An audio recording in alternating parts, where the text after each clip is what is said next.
Ouais, je le sais. On est rendu à la fin du mois d'août. Il commence à être tard un peu pour mon segment Quoi de neuf du mois de juillet.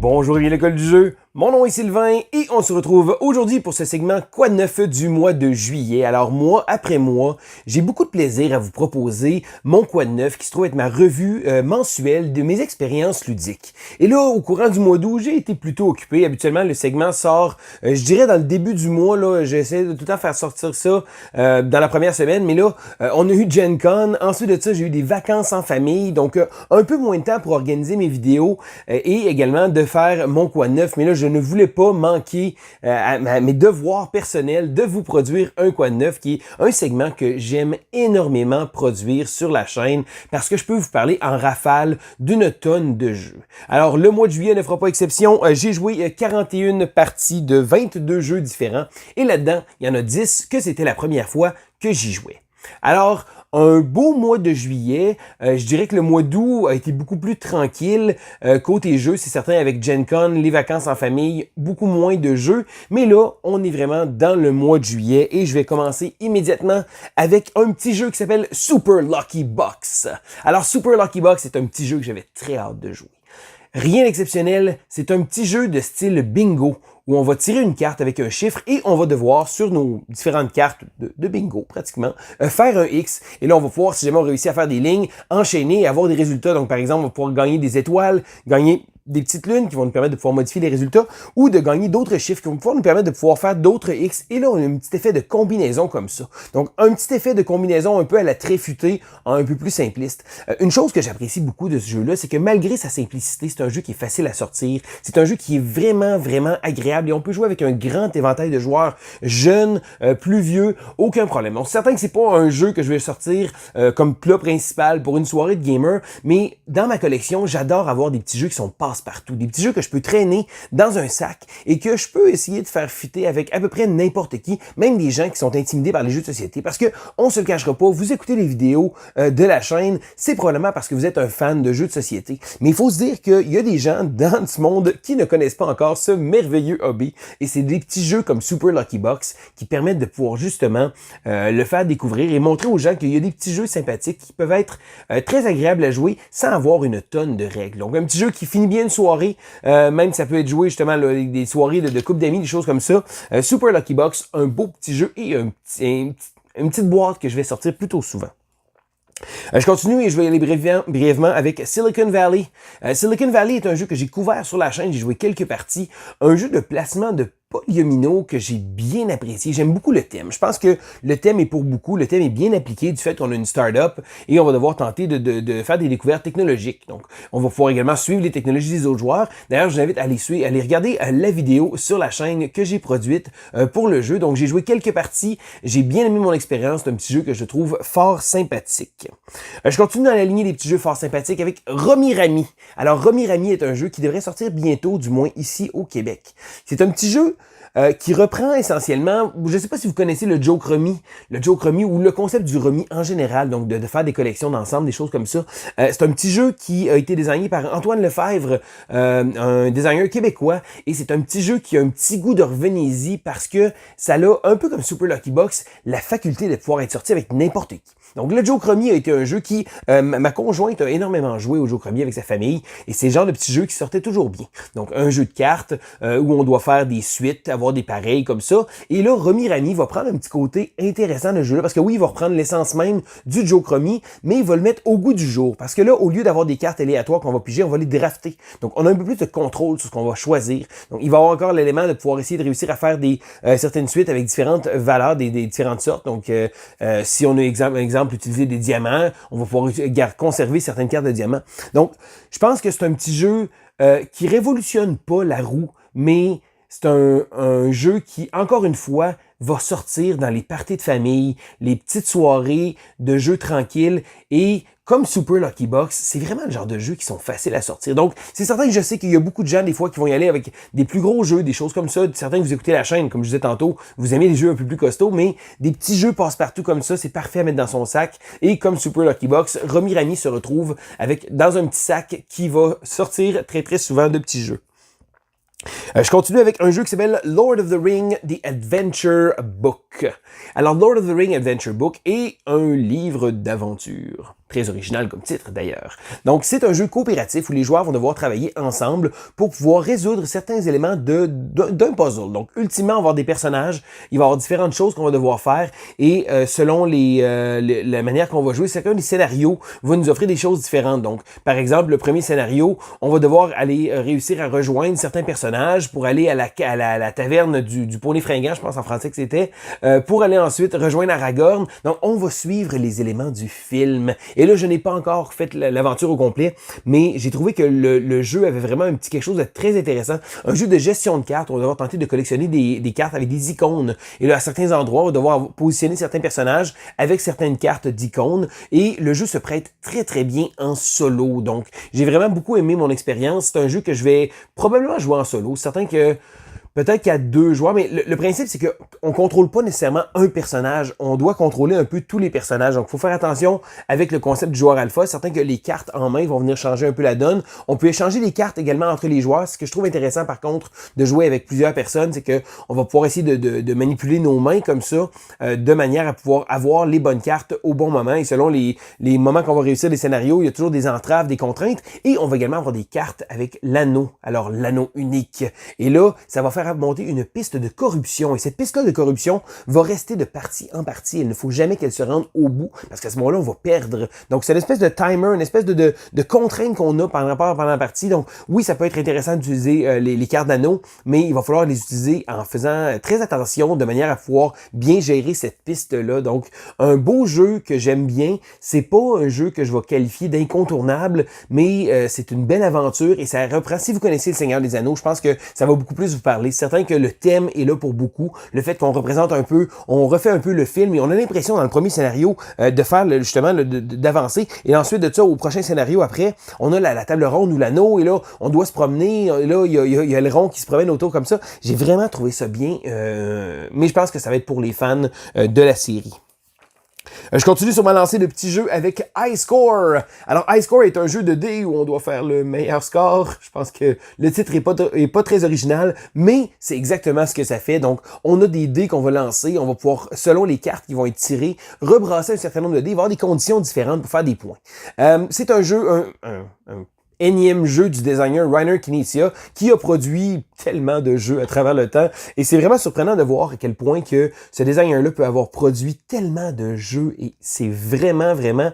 c'est pas tous des excellents jeux. Je dirais que High Score tombe un peu dans la catégorie de mon petit sac de jeux facile à sortir. Vous allez remarquer que pendant le mois de juillet, j'ai eu beaucoup de soirées de couple d'amis et des soirées un peu plus légères en jeux de société. Mais ça me permet de pouvoir sortir ces titres-là. Donc, High Score est un jeu que j'ai pas vu venir pendant tout. C'est pas un jeu que j'attendais avec impatience. C'est un jeu que j'ai vu sur les tablettes. Et je me suis dit, waouh, j'ai une soirée de couple d'amis. Je pense que ça pourrait être le genre de jeu intéressant du fait qu'on va brasser les dés. On va essayer de faire certaines combinaisons pour pouvoir marquer des points. Donc, High Score, un petit jeu de dés sympathique.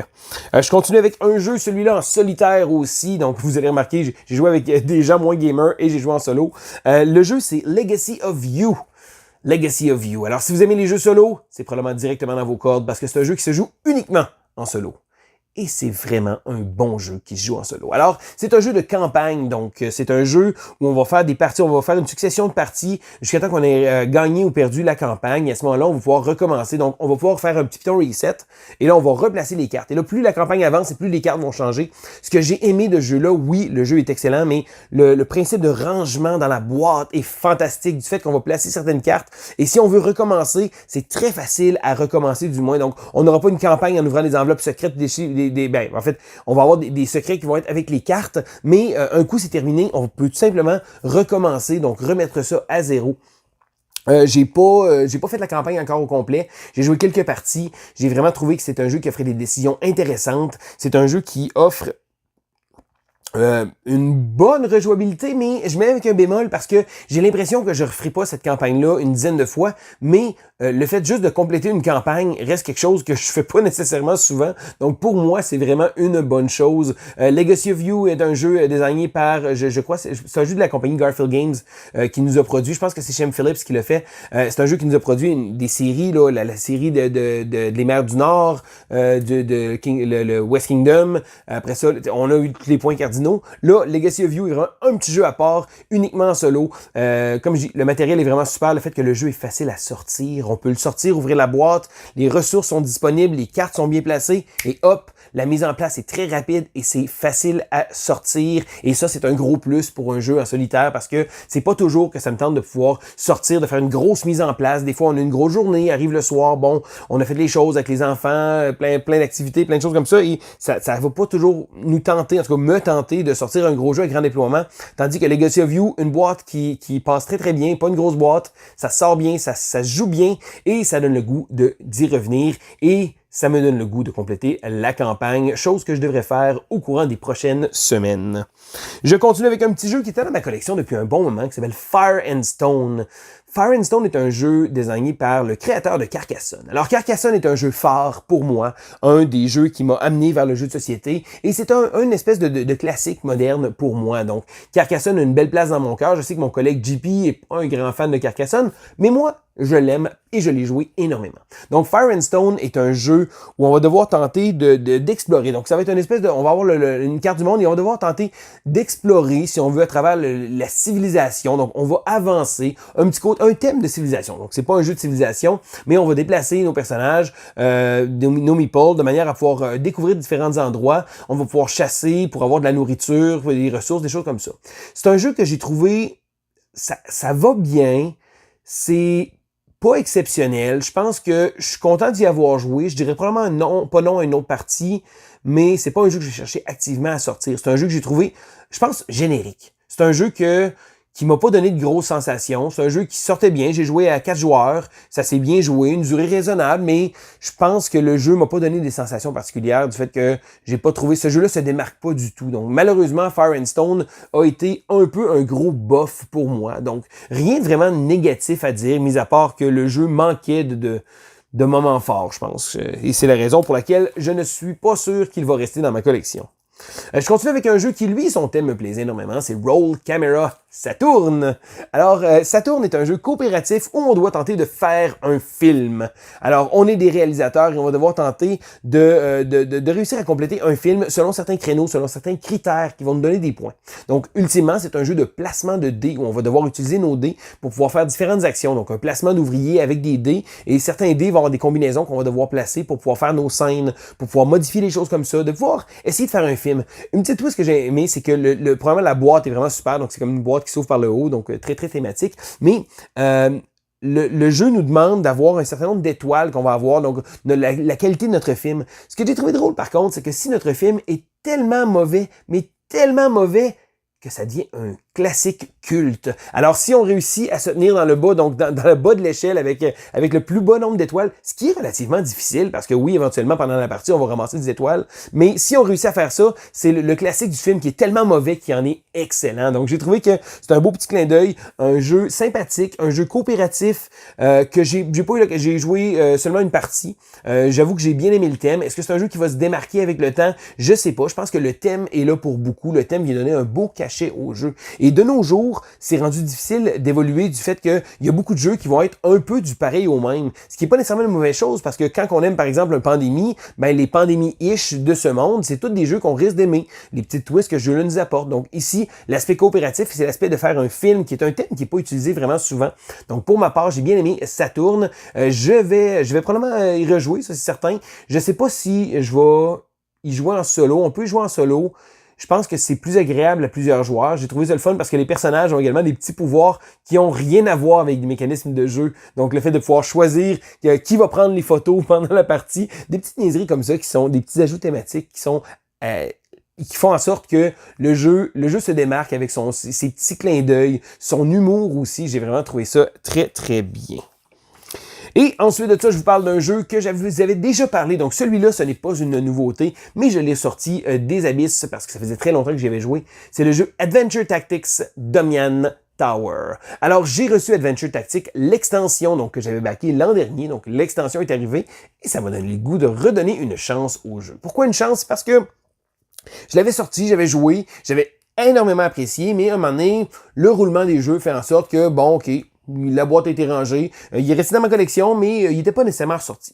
Pour ceux qui ne le savent pas, Adventure Tactics est un jeu de type RPG tactique, hein? Un peu comme Final Fantasy Tactics, du fait qu'on va avoir des personnages, on va les déplacer, on va avoir des combats, mais la twist intéressante, c'est que le jeu est énormément tourné autour des cartes, donc on va construire nos decks de cartes à travers le temps, à travers les parties, nos decks vont évoluer, mais on peut changer de classe. Et un peu comme le job system que Final Fantasy Tactics, un de mes jeux vidéo cultes, nous proposait, du fait qu'on va pouvoir être un guerrier niveau 1.